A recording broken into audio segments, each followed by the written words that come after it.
Hello everybody, Ellie here for WhoCulture, and I hope that you're all still reeling after the Doctor Who Christmas special, Joy to the World. Now, as promised, I do have a video full of Easter eggs and references for you. Starting off with number 44. So the episode opens in 1940s Manchester, where a couple called Basil and Hilda are just chatting, and Basil remarks that he used to know two women up by the cathedral that was just hit by a bomb. Now, it was confirmed by Stephen Moffat in a recent interview that this was actually intended to be a nod to Madame Vastra and Jenny, prior to this scene then being moved to be set in Manchester as opposed to London. Now, along with Strax, Vastra and Jenny, as I say, were based in London, but I suppose it is possible that they could have moved up north at some point, so this was a nice nod, even if it kind of was intentional and then not. Number 43. So the cold open sees the Doctor visiting a bunch of different time hotel rooms with a ham and cheese toastie and a pumpkin latte. Now, his second stop is the Orient Express in Italy, 1962. Now, the Orient Express is now something of a staple in Stephen Moffat's Doctor Who episodes. So it was first mentioned by the 11th Doctor at the end of Series 5 finale, The Big Bang, when he received a phone call asking him to come and investigate an Egyptian goddess loose on the Orient Express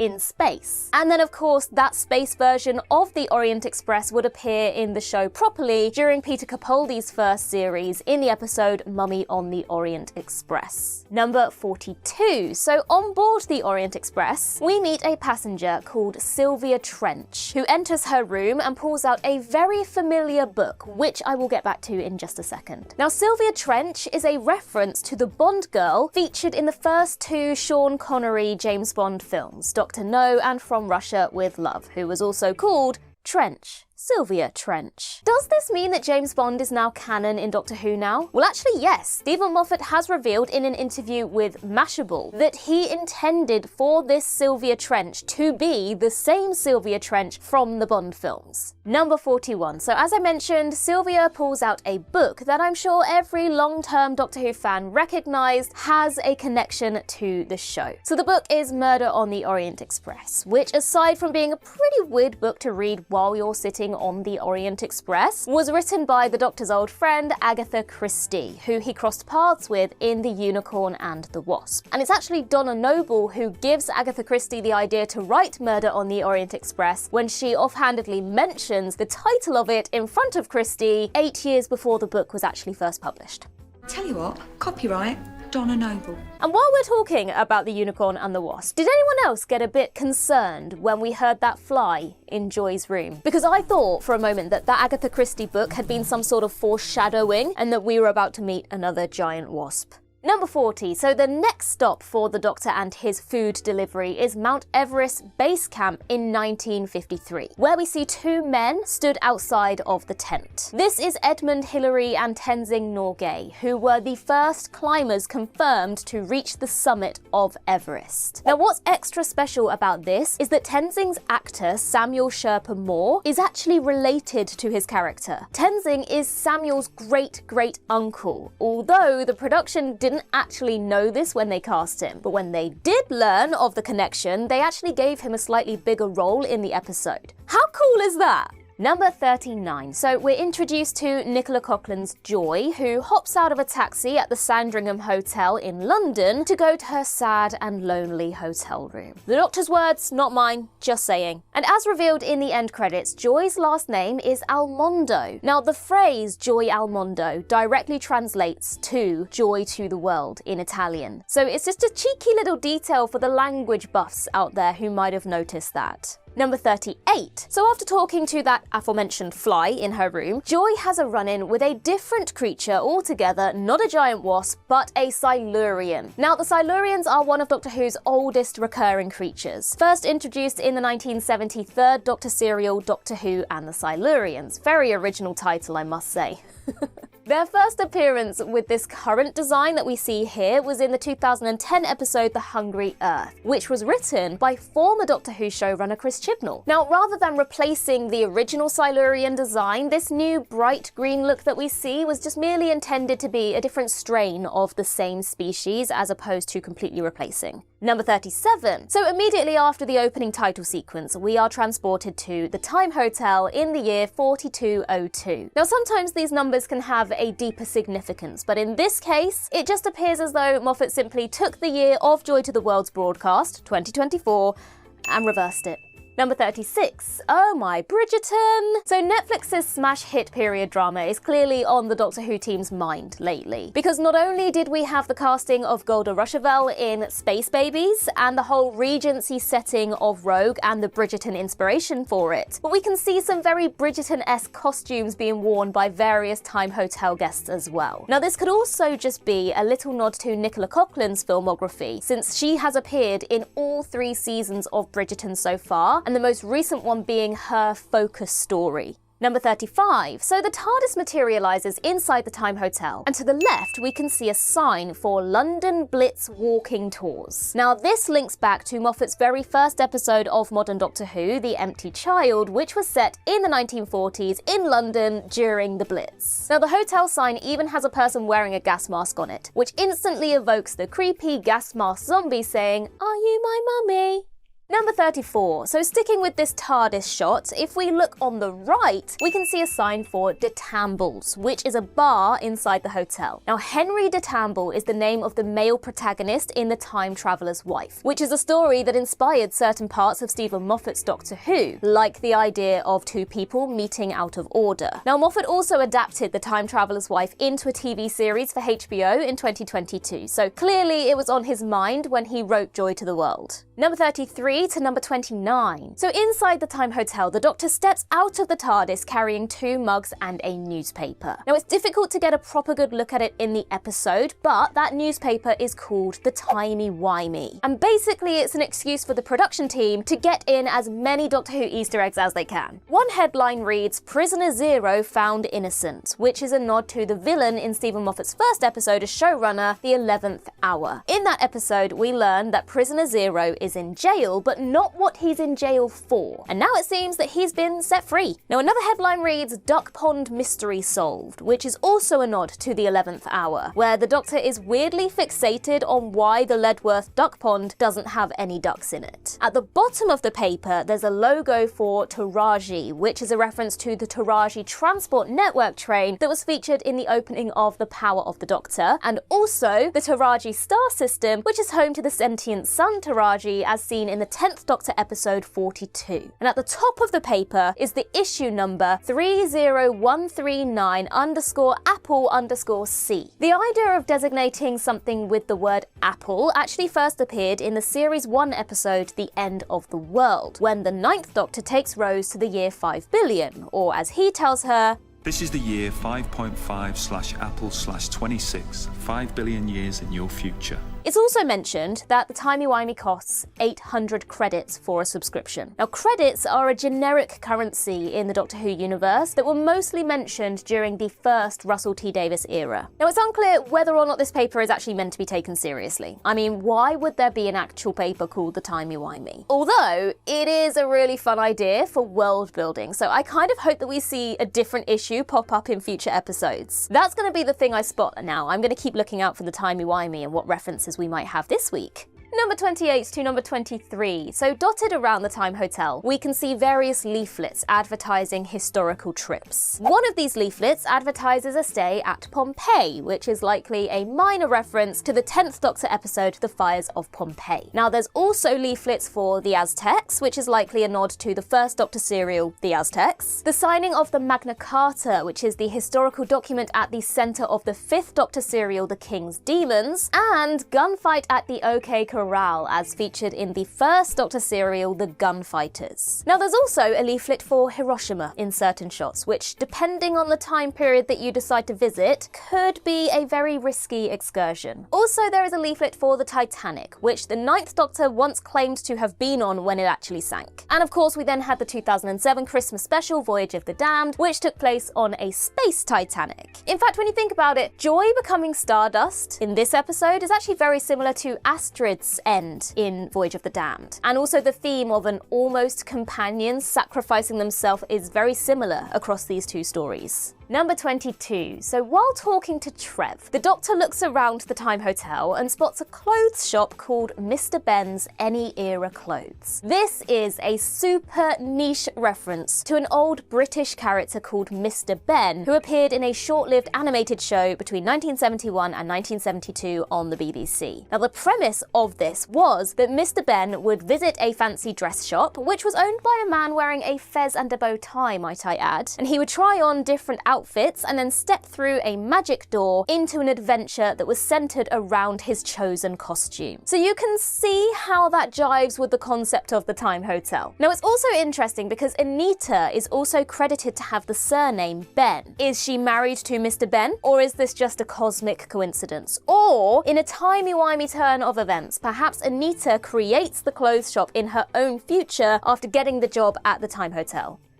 Honestly, who knows? Number 21. So the Doctor opens up a Time Hotel leaflet and he flicks through several of the available packages. And one of those is a presidential assassination special featuring Kennedy and Lincoln. Firstly, the idea of going on an assassination tour is hilarious in a very, very dark way. Secondly, there's a connection here with the history of Doctor Who. So not only did the Kennedy assassination happen the day before Doctor Who's first ever episode was broadcast in 1963, which actually greatly overshadowed the episode, rightly so, and prompted the BBC to repeat it a week later. But in universe, the Ninth Doctor actually visited the Kennedy assassination, and that was revealed by one of Clive's photos in Rose. Number 20. So after learning about the Time Hotel, the Doctor says, no wonder there was no room at the inn, which is obviously a reference to the Nativity story and how Mary and Joseph had to stay in the stables because there was no proper room for them. And why was there no room?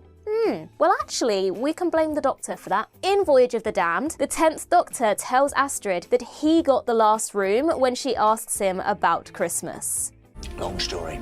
I should know, I was there. I got the last room. So this also means, when you think about it, that by the end of Joy to the World, there are two versions of the Doctor in Bethlehem. Just yet another timey-wimey layer to add to this timey-wimey story. Number 19. So the Doctor muses that the Time Hotel solves the biggest mystery in the known universe. Namely, why is there always an extra door in your hotel room and why is it always locked? This idea of something mundane having a sci-fi explanation is a major Stephen Moffat trope for Doctor Who. He's given statues, shadows, and the moon landing footage sci-fi spins, along with that dream that we've all had where someone grabs you from under the bed. And he also first used the idea of a mystery sci-fi door in the 11th hour, with Amy's house having a 6th door on the landing that was hidden by a perception filter. Look, I mean, hey, if you're going to copy someone, who better than yourself? Number 18. Trev tells the Doctor that he's got a radio implanted in his cheek via psychic graft, which is the exact same communications technology that we saw the Anglican Marines using in Boom. Now, Boom is set in 5087, so in the grand scheme of things, it's not terribly far in the future from Joy to the World, which is set in 4202. So it kind of does make sense that this technology would still be around in some form. Number 17. So this may or may not be a reference, but did anyone else think that the sideways eyes blinking that the possessed people do is very similar to the blinking that the Harmony Shoal brains do when they possess people in The Return of Dr. Mysterio? Please tell us it's not just us. So Harmony Shoal has featured in two previous Stephen Moffat Christmas specials, The Return of Dr. Mysterio and The Husbands of River Song. And we never actually learned what happened to them after their last appearance, where they appeared to infiltrate UNIT. So perhaps they've actually been gathering power this entire time, slowly infiltrating UNIT and other places, and have always just kind of been there in the background. Or maybe Moffat just wanted a cheeky reference to one of his recurring villains. Probably more likely. Number 16. Poor old possessed Trev approaches the hotel manager at the front desk and tells him that the starseed will bloom and the flesh will rise. In the background though, behind Trev, we can see a sign for a restaurant called Dodo Burgers, which according to Stephen Moffat is a nod to the fact that the Time Hotel guests can go back in time and eat dodos. Pretty grim. But of course we are also taking this as a nod to the First Doctor companion, Dodo Chaplet, and nobody can tell us otherwise, okay? Surely that has to be a nod to her as well. Number 15. So one of the many unique doors visible in the Time Hotel is a small round one with an intricate pattern on it. Of course, Lord of the Rings fans will no doubt have instantly recognised this as one of the doors to the Hobbit homes in the Shire, which means that Middle-earth is now canon in the Whoniverse. Now, the director of the Lord of the Rings movie trilogy, Peter Jackson, is a big Doctor Who fan, and he's previously expressed interest in directing an episode, so maybe this was just an elaborate attempt to woo him in preparation for season 3.